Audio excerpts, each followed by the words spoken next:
Welcome to the All Access Podcast from the experts at Tevis. Each episode, we'll talk about technology topics, trends, or solutions that manufacturers need to know in today's rapidly evolving times. Sit back, enjoy the discussion, and let us know what you think. Hey, welcome, friends. Welcome to the All Access Podcast. I am your host, Michael Thiessen, and I want to welcome you to another great episode that we have for you. As you know, we're always trying to bring you guests and topics that mean something to you. And so I'm extremely excited to have this particular person on the show. Welcome, Christina Fuges. And she has been essentially the face for MoldMaking Magazine. She has been for the last, what is it now, Christina? Was it 25 years or 28 years at MoldMaking Technology? I've been in trade publishing for around 28, 29 years, but the magazine is celebrating its 25th year this year. Excellent. So first and foremost, welcome, Christina. Thank you. What a very nice intro. No pressure. Yeah, no pressure at all. No pressure at all. But you know what? Wherever I go and wherever I show up, if it is AMBA, if it is PMA, if it is a lot of different conventions at PTXPO, whatever that is, your face shows up and your name shows up almost anywhere that deals with mold making. Well, I love to hear that because that's the point, right? I mean, when we started this magazine, mold making was covered in a variety of other trade publications, but it wasn't the center of it. So the founder, Joe Prishak, God rest his soul, he was the past CEO of the Plastic Group. It was always his idea to start a magazine just for that critical niche of manufacturing. So we gave them a voice. So it's wonderful, and it's a small niche community in regards to compared to overall manufacturing. So to hear that you think that or you feel like I'm everywhere for the brand, I just think that's wonderful. That I'm doing my job because I want to represent and serve those people. Well, when I work here on my computer and I do all my sales stuff and all the other things that are going on my little notification that comes up, all your MMT chats and the videos show up. And it's interesting to see of all the different individuals from our mold making environment are showing up on your show. And I'm really excited that we could actually turn the tables on you this time. So this time you're in our podcast and not the other way around. But it is awesome to see that you are such a contributor to the mold making industry, such a voice and an influencer when it comes to mold making. So congratulations to all of your success and from what you have been doing for the mold making industry. And it's not just me. There is a team surrounding me. But I am the only person that's been with the brand since the beginning. But there is so many people around me at Gardner Business Media that help the brand. Wonderful. Wonderful. Now, you already said, and I'm going to go into this a little bit later on again, 25-year anniversary for the mold making MMT for the magazine. And then you've been for 28 years in trade publishing. Yes. Yep. So you have pretty much, was it always in the mold making industry or different industries? Different industries. So I actually went to school for telecommunications and marketing. So I really wanted to be behind the camera, behind the scenes, developing content. So I kind of fell into editorial. My first job was with a quilting a local trade show a company that focused on quilting. So I helped them with their newsletter, helped them with their local trade shows. From there, I went to the critical cleaning industry, a company called Witter Publishing, not too far from me, and was, kind of learned the ropes of trade media really on that technical trade magazine. Long story short, the silent partner of that publishing company, who I did not know till years and years later, was Joe Prishak. So when I left that publishing company and moved on, my phone rang years later, and he was starting this. He wanted to start a company, actually, and MoldMaking was going to be one of those magazines. So I was invited to join his crusade. So I fell into trade media and have touched. Actually, you know what's interesting? My first written article in the critical cleaning industry was cleaning molds. Do you believe that? I think that's crazy. That is awesome. I mean, it almost gave you a platform right away to go into your next adventure, which is then There you go. in the mold making industry. Yes. So what drew you to the mold making industry, if I can say it that way? I don't. Well, I will tell you, when I sat down with Joe and my partner at the time, Gary Orff, who also has passed away, I didn't know anything about a mold. I didn't even know what a mold was. So that initial year and a half was spending a lot of time at the Plastic Group, who has they have Triangle Tool, they have Penn Erie Tool. I was on the road a lot, visiting suppliers to the industry and in shops, learning the ropes and learning all about it. And I wish I kept it. I had a notebook full of questions right from the beginning as everybody's talking, like, what is this? So it wasn't until I started meeting people, though, face to face, it wasn't hard to fall in love with the people of the community. Quite honestly, I'm based in the Philadelphia side of Pennsylvania. But me and my husband always say this. I believe I was born. We're living on the wrong side of the country because who we are, I'm just more akin to the people that make up the industry generally. And they're all in the Midwest. So I think that's why I fell in love with the industry, the people and how they do things. And you say that's so incredible. The people are the backbone of the industry, and the mold builders. And I just saw this at the NBA conference in Grand Rapids. They are passionate of what they're doing. And they want to drive the next level of industry. They want to be the innovators. They always look for that new caveat of doing things, and always, and even from the side segment that we did with our partners, we saw there was genuine interest. And it's so exciting to see that. And I don't know about other industry. I don't know about the quilting industry and all the other stuff areas that you were in, but the mold makers are incredibly passionate, and they're incredibly proud in what they have accomplished and what they're doing. Yes. And you know why I think too? It is tough. I mean, the longest we've been doing this, people are always asking, the business conditions, what's the environment like? And to be honest, I feel like it's always the same for them. It's just the ups and downs of manufacturing, and mold making gets that. They're pretty much a leading indicator, right? If there's molds and they're making a lot of molds, we know what's coming down the pike. But it's just a tough industry, especially certain end markets are really tough on them. So I think that gives them that character, and it's almost like if you don't have that passion, you're not going to make it. Yeah.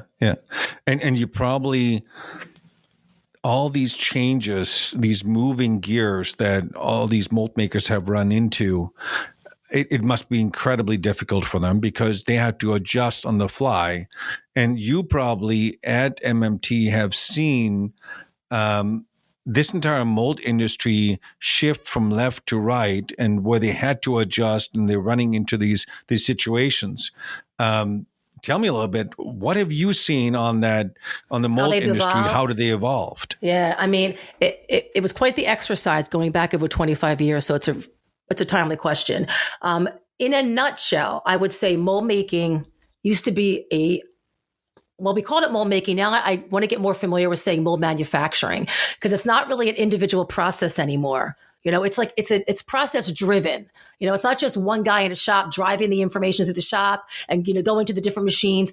There's so many departments involved, and their involvement with the customer. So it's more process driven. On top of that, most of my conversations revolve around, you're not really designing a mold nowadays. It's changed from that to engineering a mold. I mean, the software and all that technology involved in that upfront, whether it's simulation, whether it's CAD CAM, whether it's AI, whatever it is, it's all upfront. So engineer, which impacts the entire process, right? And then the end product for their customers. So that's been the biggest change, is watching it go from an individual process to being process driven. But there are so many aspects that have stayed the same, and yet many that have changed. Yes. I mean, if we just go back 25 years, if we're looking at small mold shops, and I've been in those mold shops when they start up, and usually in the back of a pole barn or a garage, where they start off with one machine, and sometimes it's just grueling work of how it was done because there was no software really that was that capable to drive these types of machines. It was a lot of late nights, a lot of handwork. If I compare that now, 25 years later, only 25 years, seeing how much technology we have now and robots that load and unload machines, the type of digital aspect that you can visualize, simulate everything inside your computer. And that's just 25 years ago. Imagine 25 years from now.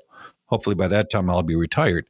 But 25 years from now, what that will look like if in those last 25 years we've done such a leap in technology. And when technology, right? I forget what that's called. What is that called? That theory that it's just going to be faster. Like technology just advances faster, right? So we're going to be blown away. I mean, even think about, not that I want to really bring this up, but ChatGPT. I learned about that. I learned about that in December, the first week of December. I can't believe how much better that's gotten. You're talking months. So if that's an example of how far, if there's money to be made, how far or how fast something can develop, that's scary. It's exciting and scary at the same time. I was just going to say that, exciting and scary. Yes. This ChatGPT is one of my clients contacted me and he says, "Hey, Michael, have you seen this ChatGPT?" And I'm going, "Yeah, I've seen it, but not used it." He goes, "You need to use it." And go, "Well, why do I need to use it?" "You should ask something about Tebas." And I'm going, "You're nuts. You're out there. You're far out there."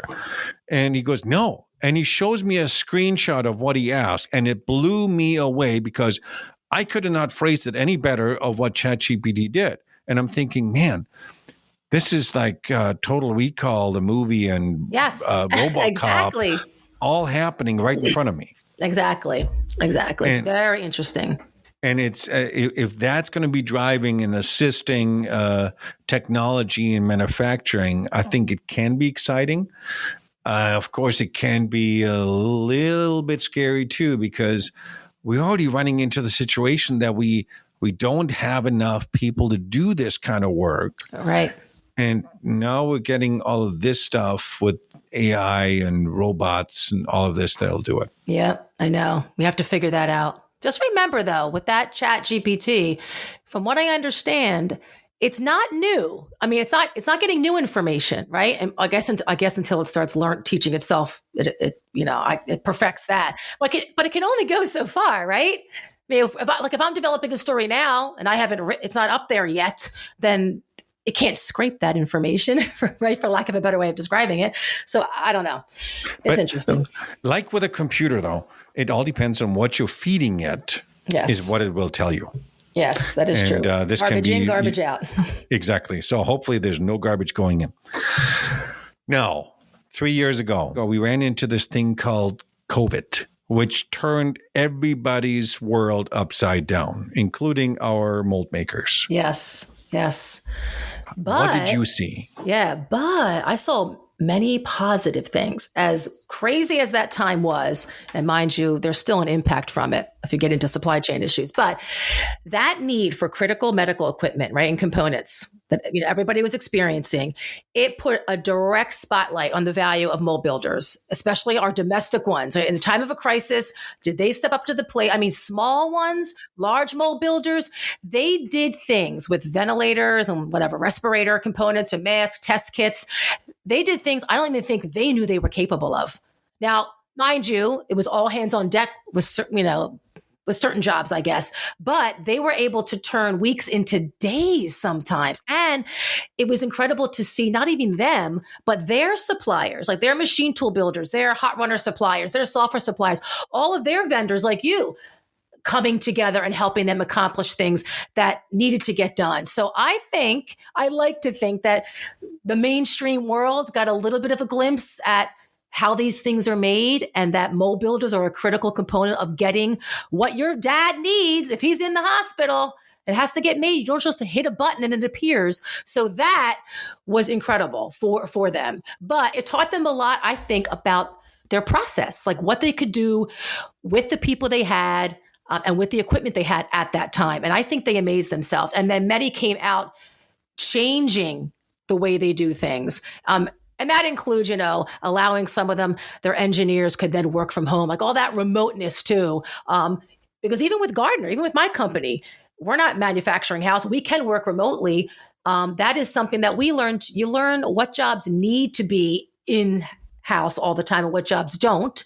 I think I forget which mold shop it was. They actually, through that crisis, ended up learning that they could hire engineers, which we are short on. They were focusing just on local guys, but because they learned that they could be a remote job, they were able to attract engineers in other states. So even something as simple as that they didn't think of prior to COVID opened their eyes to, this is okay. Why are we just limiting ourselves to our local area? We can get top talent in other states and globally even.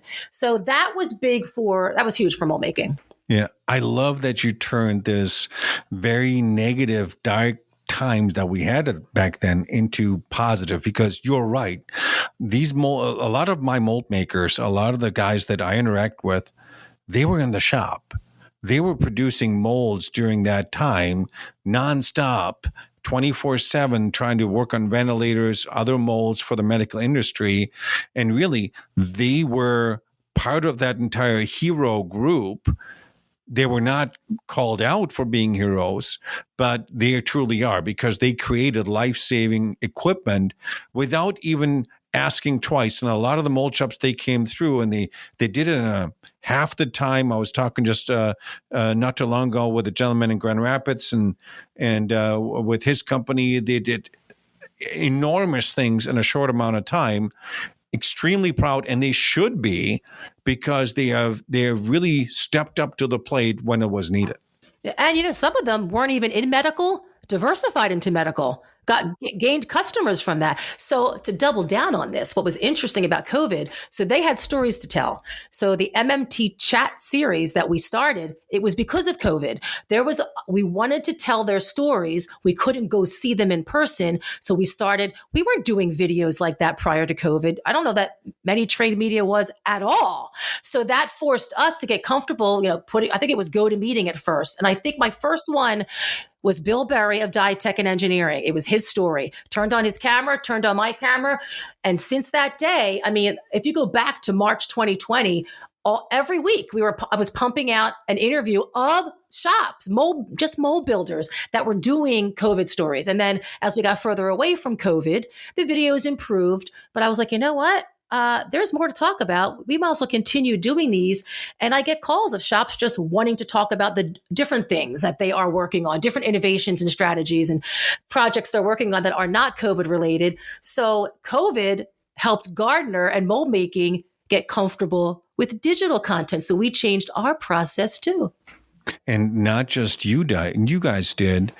A lot of the mold shops leaped years ahead when it comes to technology, because on our side, with utilizing simulation equipment and figuring out before it goes to the machine all the things that are happening, because now the guy can write toolpaths from at home, send it to the machine, know exactly what's happening on the machine digitally. I had a guy that was making toolpaths up here in Michigan for a company in California, because they could simulate everything. They could analyze everything before it actually ran, and they could do it from their homes. And this digital world all of a sudden became so much bigger with all the different technologies that all of a sudden appeared out of nowhere almost. Out of nowhere. Yeah, out of nowhere. They were always there, really. Like, everybody had Teams if you're on Microsoft, but nobody used it until COVID. It was like, what is this Teams thing? And now we can't live without Teams. Oh, It's yeah. kind of funny. We're still doing it. Just a few minutes before this podcast, I was in a Teams presentation with a client in California, and that's how we do business nowadays. Before, it was always we set up a meeting. You had to drive there, fly there, do whatever. And I spent numerous days in airports and flights and cars and all of this. Now, we'll set up a Teams meeting or a Zoom meeting or whatever meeting there is. There's so many platforms you can hardly count anymore, and you can connect across the globe, and it's fantastic. Yep. You know what's interesting about that too, now that you brought up remote, the more global we've gotten, COVID also enabled, I think it actually launched the technology where mold shops can do remote validation. So they did a seed mold up in Rochester, New York. They learned that they had to continue business and work with customers, but they were able to use technology to do that virtually. So that's huge too, to save time and money when you can't. And they still do it. Yep. They use Scanning it now. and measuring all online, and it's Yep. fantastic. Yep. Now you mentioned something very critical just a little bit earlier when we just started this segment with the pandemic and all this, and I want to kind of log on to that. Yes, the pandemic gave us a lot of positives in terms of technology, in terms of diversifying, that companies finally realized, you know what, I need to look at other industries, not maybe just automotive, and all of a sudden their world opened up. But at the same time, they ran their heads into it because all of a sudden they had resin issues because the supply chain wasn't there. Did you see from your perspective, because you talked to so many mold makers, has this improved or has this opened up another Pandora's box with other issues now? So it's not from what I'm being told, it's not as bad as it was, but I don't want to name names, but there are still certain components, there are still certain products and equipment that the lead times are really long. So they are still definitely some machine tools, hot runners, heaters. I hear things are still a challenge, which are all necessary things for mold making. And they just have to deal. What can they do? Yeah, and I deal a lot with the machine builders that are overseas and deal with them because of our relationship with many of them. And I almost feel that we here in the U.S., we're getting close to almost getting back to some normalcy. And I think the Europeans, they struggle also with the supply chain, I think a little bit maybe more than what we are doing with.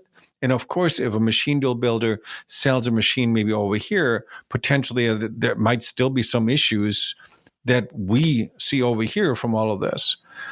And it's incredible that we're still fighting this supply chain. And for whatever reason, I don't know, in your world, definitely in my world, the people are gone. I don't know if Elon Musk transported them up to Mars or wherever they ended up, but every shop that I'm walking in, we're hiring. We're looking for programmers. We're looking for machinists. We're looking for mold makers, for you name it. You name it. Now, Michael, it's not just manufacturing. It's any kind of business nowadays. I agree with you. I don't know where they all are. Somebody recently told me about a study that came out. The numbers were astronomical of people that are just out of the workforce, just not doing anything for a variety of reasons. It's not because there are jobs. It's that they're choosing not to. I'm not that type of person, so I can't get in that mindset. But within mold making, but you know what I mean? Like I can't do nothing. What are you doing all day? Sitting on your couch? But for mold making specifically, I feel like that's been a challenge prior to COVID. We could go down a rabbit hole with this conversation with trade schools and trade programs. It's been such, I mean, when we started the magazine, the average age of a mold builder in 1998 was 56 years old. So now I will tell you, shops that I've been in, and with there being a concerted effort for people, the whole diversity inclusion, right? People are seeking out different types of people, maybe out of necessity, maybe because they want to diversify their workforce. I am seeing a lot more women. a lot more minorities. I mean, I am seeing, and a lot more younger people. Didn't you experience that at the AMBA convention? I am seeing shops of the men that I used to know. They're not coming, but they're sending their younger generation. As much as that makes me sad, because I want to see the people that I built personal relationships with, I'm overjoyed of these young people that are coming into the industry, and they're leaders. They're true leaders. Oh, yeah. So it's happening. And it's exciting to see that. Yes, we need it. We need it. I mean, seeing the younger generation, and I can just speak from personal situations with my kids. I have 3 kids. 2 of them work for 2 OEMs. One is a local OEM here. The other one is another OEM based in the Kentucky area. But they are, and one, my daughter, she came to me when she was in high school and just graduating high school. And, Dad, what do you think I should do? And she's very good in engineering. She's very good in mathematics and all of this. And I said, have you ever looked around and what kind of material do you see? And she goes, well, what do you mean? I said, do you see everything? Everywhere you look, there's some type of plastic or carbon fiber or any of this. And I said, would you have an interest in that? And lo and behold, for whatever reason, I turned her into this little plastic rubber expert that she went to Ferris State, got her degree there, graduated early by all means, the brainiac that she is, and then started working for a company in Louisville with molds, and now she works for a big time OEM and travels all over the place with them. And she's excited.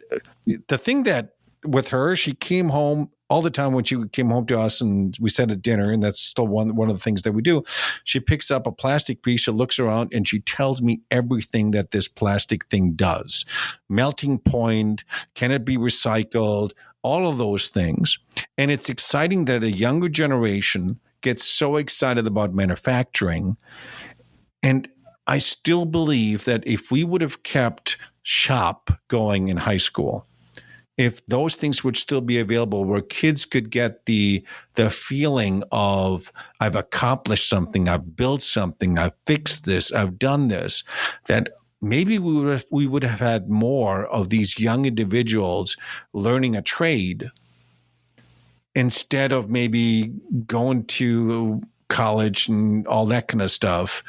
But because I really think that we need those trades more than ever now than ever absolutely. before. You should be very proud and very happy that you got one, that you turned one onto manufacturing and is getting somebody excited. You should be having her on this podcast and talking to her, because a woman, she's female and she's younger. You should be using her to promote this industry or just manufacturing in general. It's so exciting when you can talk about it and you turn them onto it, because what you said, if they're not exposed to it at all, which I feel like me growing up, my dad was an electrical engineer. He didn't really talk about what he did. This is a funny story though. I forget what year it was. It was when I started mold making. My dad was working a tabletop for his company. He had developed vacuum systems, engineered vacuum systems. I'm walking this trade show, this tabletop small trade show in the Philadelphia Convention Center or somewhere. I'm walking past a tabletop and my dad's there. He's looking at me. I'm looking at him and I'm like, Dad, we got to talk more. Like, I did not know what you did and you did not know what I do. That we're in somewhat of the same world, right? So that's a generation that really didn't come home and talk about work. So I wasn't really exposed to exactly what he was doing. So it's wonderful that you do talk about it, because if you have no exposure, you do not know what you're missing. Last week, I visited 2. One, a new trade school called Harmel Academy in the Grand Rapids area, and it's actually a young Catholic. It's called Harmel Academy, it's a trade school for Catholic young men. Very impressive, but new, 3 years old, and they're starting to churn them out. And then I went to Sturgis High School. Oh, what they've done over there! So getting into just 2 in 1 week, it was positive to see the money pouring into and it's always the instructors pushing this. They have to fight to get what they want. But Sturgis is very impressive. They have, I think he said they're up to, did he say 75? I was blown away by the number of students that are interested in the program. A wonderful lab of machines and equipment. I think I actually put it on social media. The parts that the kids are creating, talking to them, they are excited. So you wish more of them. We could put them on a mainstream platform to get them to share how fun and exciting that world is. Like you said, using your hands and your mind and making stuff. Ugh. That's one of the things when I was in the shop beforehand, before I did this gig here at Tebbis. But before that, I did stuff with my hands, and it's extremely satisfying that when you later on walk along the street and you see this car going by, and I built the floor pan for this, or I did this, or I did that. It's extremely satisfying when you see the final product being used by the public, or just being in front of you when you've accomplished it. That feeling you can't take away. Now, in my position now, I can say, you know what? I have customers that provided a rocket that went to the moon or Mars, wherever it ended up.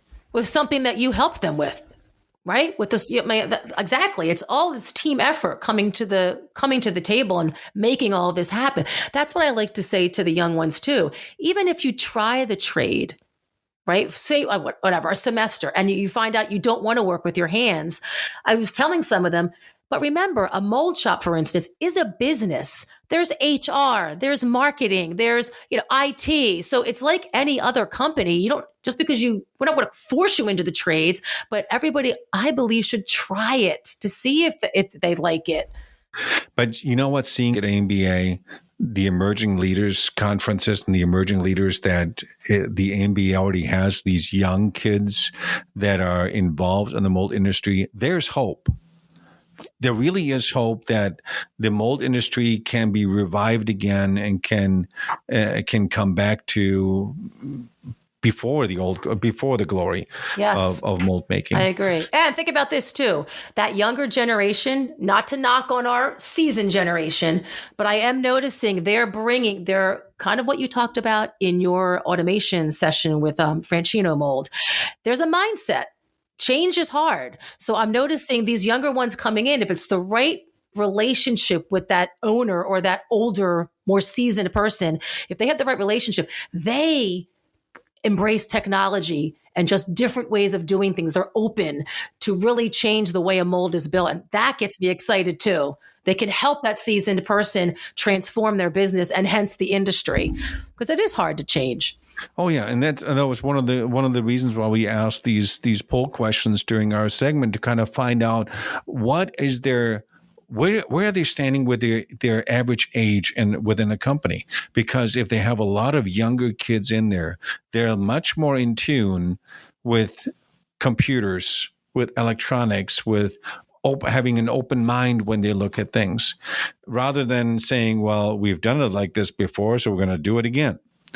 And this, seeing that a lot more companies are doing it, and seeing also in that segment that companies are going out to high schools, do career fair at high schools to educate and help kids understand what the mold industry is, because I really do believe that the mold industry got a black eye over the many years prior to, because it was, like I said, dark and dungy and oily and a sweatshop and that kind of stuff, that we're still trying to dig ourselves out of that image, that because now when I'm walking into some of these shops, they're super clean. The machines are clean. The machines are white and blue, and it's phenomenal what these shops nowadays look like. Well, yeah, and if you just look, the look of manufacturing itself, computers, automation, software, simulation, robotics, it's everything a kid would love. But they don't know that. They don't know it.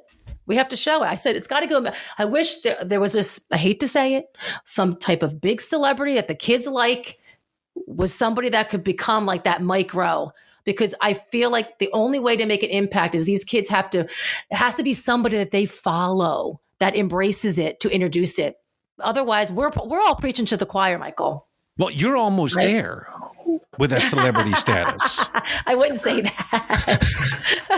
But no, I'm a big proponent of Mike Rowe and all what he does for the trade industry and trying to get kids to rethink, because not all kids are meant to go to college. As much as parents want them to go to college and be this doctor or lawyer or whatever, some of them really have the intuition of working with their hands and loving it.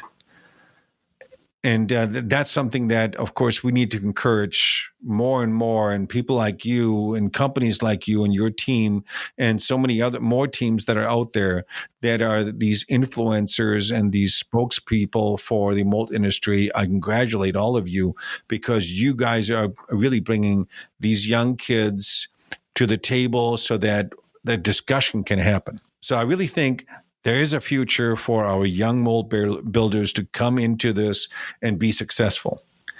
So 25 years at MMT, tell me what that is like. Oh, personally? Well, what do you personally, mean? company, I mean, it must be exciting beyond belief, 25 years of this organization with the many team members that you guys have, and the ability to influence and give the message. And I mean, I can only imagine that it's very exciting. So we had our trade show, the Plastics Technology Expo, and the theme of our booth, MoldMaking Technology's booth, was 25 years. So, and again, our March issue this year was all about it. So it's wonderful. I mean, I never set out to be on this brand for this long. Like when we started the company, it was called Communication Technologies back then. Our goal was to stay small, start magazines and sell them, So Mold Making was the first one we started. I was always on the road with the owners to sell them. And then we had 3 other publications that we started also that I was helping direct the editorial of. But one day, they sold Mold Making. They called me up and told me, but I was part of the package. So I never, it wasn't a happy day for me. It's a happy day now. Looking what has transpired. It was a wonderful move, but I'll never forget that moment, because I was like, what?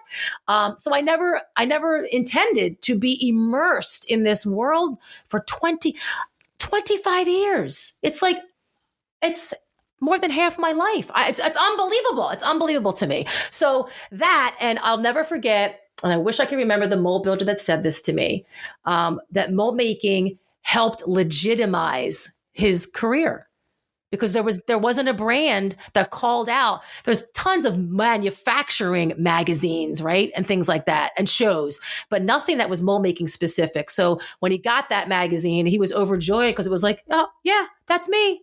That's my industry. So it's moving. And to watch how much I've seen people grow, when you get the emails or phone calls, or you meet somebody in person that tells you that something you wrote or something that you helped somebody else write, or that really impacted the way they do something in their shop, it's overwhelming. It really is incredibly satisfying to get. It's humbling. It's humbling to see how these mold shops grew from reading about you, what you've done. Maybe you've influenced them because you had an advertisement in your magazine about cutters or about coolant or any of this, things that you don't think about what mold makers need, and that you've had an influence on all of this. Yeah. Well, you know what, too? The founder wanted the magazine because there was never a place for mold makers to share. And back in the day, he always said, prior to 25 years, I would imagine, they never talked to each other. They were very private. They didn't want to share. It was very competitive.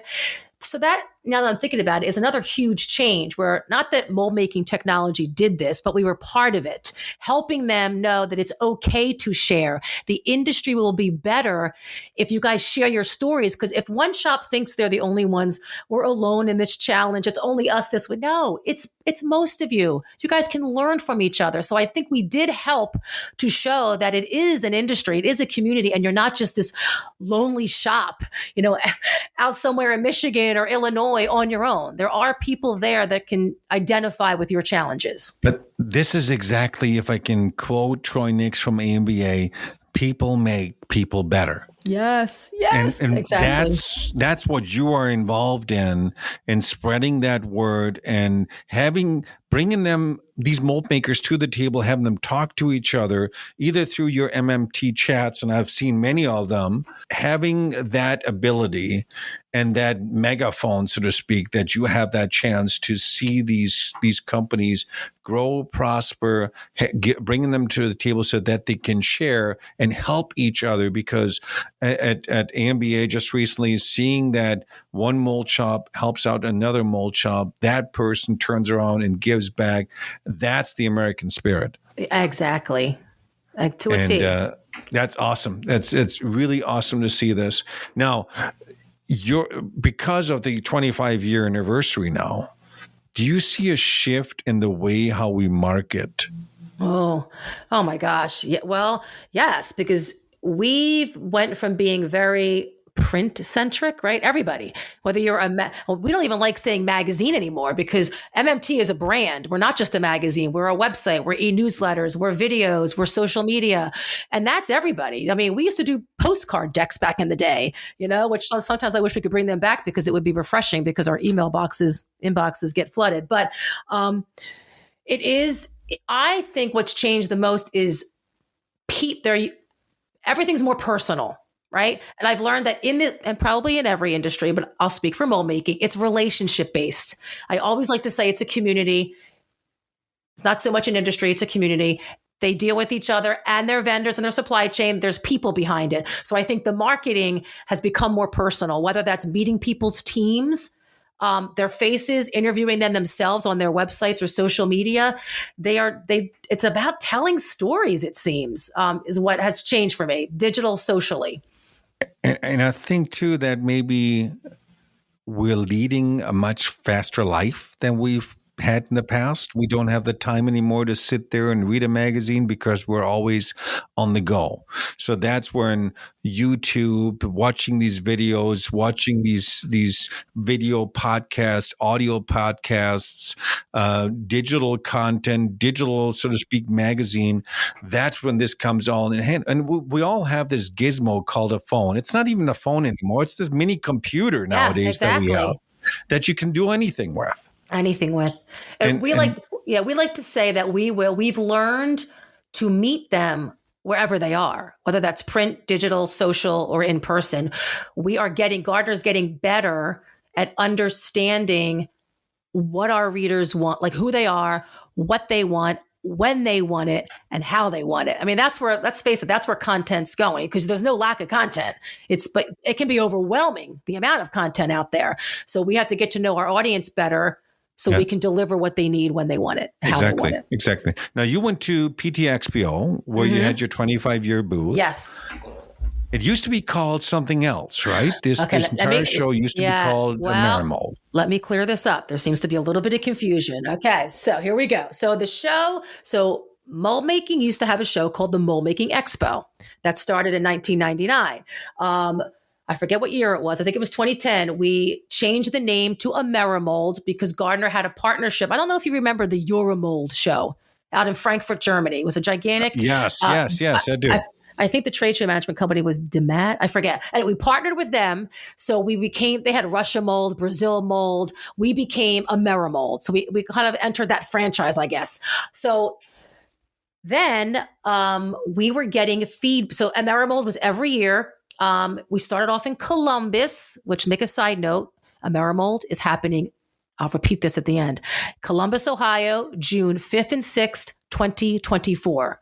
And it'll be our 25 years of the trade show. So Amerimold has stayed the same every year, pretty much being in Novi or Chicago, or the Rosemont. But we've been to Columbus. We've been in Cleveland, I think is probably that's probably about it. Midwest area. So we were getting feedback, the events department, from our audience that there was, with all the changes in trade shows, at one point, there were too many plastics shows, right? There were so many regional ones. But then I guess when NPE went to Florida, there was this hole Right? In the Midwest, there are no plastic trade shows in the Midwest. So Gardner decided it's time, and they have a relationship with the Plastics Association. In non-NPE years will be the Plastics Technology Expo in Rosemont. In NPE years, Amerimold comes back. That is the plan. So Amerimold is not going away. So essentially, the mold making pavilion in PT Expo is Amerimold. But we're not calling it that. So PT Expo is a bigger plastic show. And I guess Amerimold is within that. And then when it's NPE, Amerimold is going to come back. It's going to be pulled out. And I think next year it's in Columbus. That's the plan as of now, Michael. It's because I was under the impression, okay, Amerimold's gone. It's now part of this PTXBO because I've gone to so many Amerimold shows I can't even count anymore. And seeing that there is this thought behind it, and I think actually it's exciting to see that there's this shift because one of the things that we always realized going to these shows, it's always the same vendors, it's always the same people that go there. But having that switch going between PTXBO and then Amerimold back and forth, you bring different clientele and different viewpoints into it.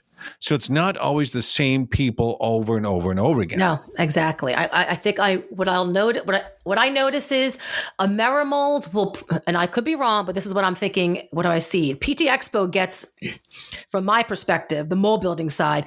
You're going to get the owners of shops or shops that are there looking for really to sell their business too, right? Like they want to sell their services there. They want to exhibit at PT Expo. Their customers are walking that show floor. The molding machines are there, which we do not have at Amerimold. Whereas Amerimold is pretty much for the mold builder, right? We have the machine technology, the cutting tools. That's the show for them to come to learn, right? And to seek out technology. Where in my opinion, PT Expo is more about them getting exposure for what they offer, their mold building services. That's kind of how I separate it. But we'll see. It's kind of exciting. We'll see how it grows, and where it takes us. Do you see expos, these shows because I've seen over the many years that shows have been declining and several shows have been canceled and so forth. Do you see that wheel gets turned around so that there's more interest again? And is it because of the internet and social media and all this that people can get all this information directly online that this is happening? Or what do you see for the future there? I think people need people, what you said before. And I think the face-to-face, I think you can get information online, but it's different when I'm at a show or a conference and I am a witness or part of conversations or real-time problem solving. Well, somebody goes up to a booth with a part and is working with that exhibitor. Can you help me with this? That's not going to really happen in the same way. Again, relationships at online. So I also believe at a certain point, Michael, where we just you can get digital overload, I guess. Like how much of that can everybody take? And I think about my mold builders. We are attacking them with content in just the mold building portion of their lives. That same guy goes home or at the shop, he's getting all other kinds of stuff, information. So I think it'll come back. I don't know how long it'll take, but I do think it'll come back. I'm with you. I'd rather talk to a person in person about an issue or something that I'm running into than chatting it or emailing it or any of those things, because I can see how that person reacts. I can see the excitement of the other person and if they have a solution, and there's nothing better than talking to a person and having this people-to-people conversation. Yeah, exactly. Even though there's a generation, right, that's come out of the womb not really needing that. They've come out having friendships online or through the social apps. So that aspect of it will be interesting, because I often wonder, do they feel they need that? And I hope they do. Like when you went to the AMBA, right? I see it from the emerging leaders that showed up last week and the ones that come to mold making, and my board members that are of 20 and under or 30 and under, they get it. But is that overall? Does the next generation crave face-to-face personal relationships? I guess we'll see. I hope so. I Yeah, hope I so. hope so, too. I really do think there is a huge future for mold making, for young kids to emerge in it, to see the excitement of all the new technology that we have in there. I mean, there's so much technology in molds. And so much in the woodworks right now, because I see some of the development stuff. I'm actually heading over to Germany on Saturday to the Tebbis's open house, where we show off all the new technology and the new stuff that's happening that we're bringing over here to the U.S. And seeing a lot of this development that we alone came out with, that's super exciting. And I know our customers are excited to see all of this, and the future kids, when they can see all this technology, if it's scanning, if it is whatever there is for mold building, it's got to be extremely exciting for them. It never stops. I mean, if you think about it, parts are only going to get more complex, more precise, So, and for me, that means more complex, more precise mold designs, machining, maintenance, repair. So it just feeds on itself. So I agree with you. Like it's never going to stop. That is what makes manufacturing exciting. Because if you stop, you're going to go out of business. Yeah. So, Christina, I got to understand this. There probably are people out there, or listeners out there, they probably have never heard of you. They've never heard of the organization that you work for. Where would they have to go in order to learn more about mold making and technology and all this? Where do they have to go? Okay, this is easy. MoldMakingTechnology.com has everything. And from there, you can you can subscribe to the magazine. You can link to our mold making conference coming up at the end of August in Minneapolis, August 29th and 30th. PT Expo, Mold you can link to, all of our social channels. All of our webinars and chats. MoldMakingTechnology.com has everything. And I would say this is where you can interact with the people. Yep. And people with people can do better things. Yep. And this is where you can find all of this stuff. That's it. Christina, Perfect. I could talk to you for hours, I know. it seems like. And, yes, I probably the hook is already outside my door for getting me off the waves here. But, it has been extremely exciting talking to you, and hopefully the listeners are agreeing with that. And you know what? Mold making industry is exciting. And you are an incredible part in that, and one of the very important wheels for the mold making industry. So thank you for being this voice for the mold makers, and for seeing mold shops through their hard times and getting them out of the hard times into good times again. So thank you for what you do. Thank you, Michael. Thank you for those kind words. Thank you for inviting me. And I just have to say, mold making matters. Yes. Thank you. Well, guys, you heard it here first. Mold making is exciting. It does matter. And people make people better. These are all the things that you need to know in today's world.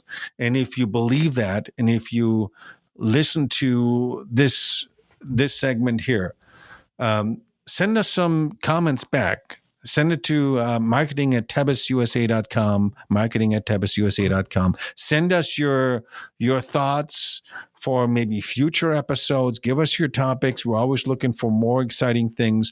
If there's a tool, a gadget, or a widget that is exciting in your mold industry, let us know. We'd love to talk about it. We love to tell other mold shops of your success and what you have been doing. So give us some feedback, give us some ideas. We always are welcoming it over here at Tebbis. And I hope you guys enjoyed this episode. Good luck to all of you out there, and keep producing. Thanks. Bye-bye. Thank you for joining this episode of All Access. Please leave a comment or review with your feedback or what you'd like to hear in future episodes. To learn more about manufacturing technology solutions and Tebbis's capabilities, visit our website at Tebbis. That's TEBIS.com.